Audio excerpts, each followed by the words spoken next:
Hello friends, in this video we are going to discuss shop analytics. Now shop analytics is a very quick and easy way in which you can monitor the activity that is happening on your website and basically further analyze it so that you can enhance your shop or enhance the products that you actually portray in the shop. So let's directly jump in. Now this is the website that we have been creating all the time in the demo. What I'm going to do is go into my dashboard and go to analytics. When I go into the analytics and if I refresh this, it's going to show me some amount of graphs and these things. We are going to actually cover each and every detail out here. So the first graph shows you the total amount of sales that has happened in your shop, and this graph shows you when this sale actually happened. You can actually change this and you can change the date range, and you'll be able to see that the amount of shopping that was done in your website on 11th of January was this much, and then today while I'm again creating the videos it's been this much. So you can actually change these details out here as well. Now the first graph shows you total amount of sales. So this is the total amount of sales and this is the graph of sales for this period. This is the shop sessions that have happened. Now what are shop sessions?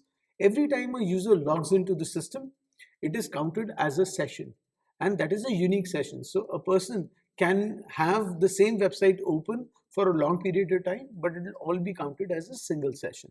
So these are the number of sessions that were created on your website.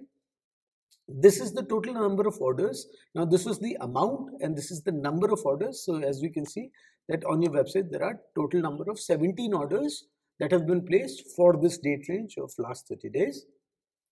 Average order value has been 3,000. The top products sold on your website, top 10 products which were sold on your websites were these. So this shows you the product as well as the number of products that were sold.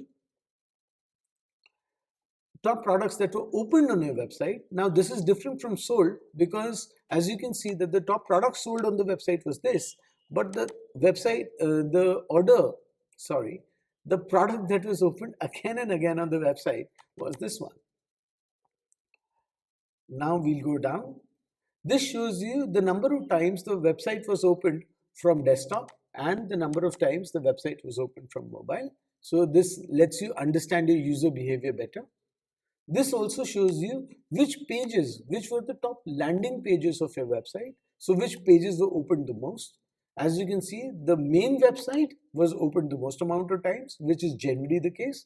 But then 40 times cart was visited, 34 times checkout was visited, 25 times this product was visited, and such, and 8 times the contact page was visited. Again, this is sessions by country and this is sessions by city. So by this you can see exactly where the website was opened from on a geographic boundary. So as you can see that the website was opened mainly from India and mainly from the city Jaipur. And once again, if you don't want these dates to be there and you want custom dates, you can always choose custom dates. And when you choose custom date, you can then specify the dates that you want to choose. So let's say I want to choose from 1st of January till today, and I want to refresh this. I can do that, and I'll be able to see this entire system or this entire analytics dashboard from this date to this date. So that's about it. Thank you.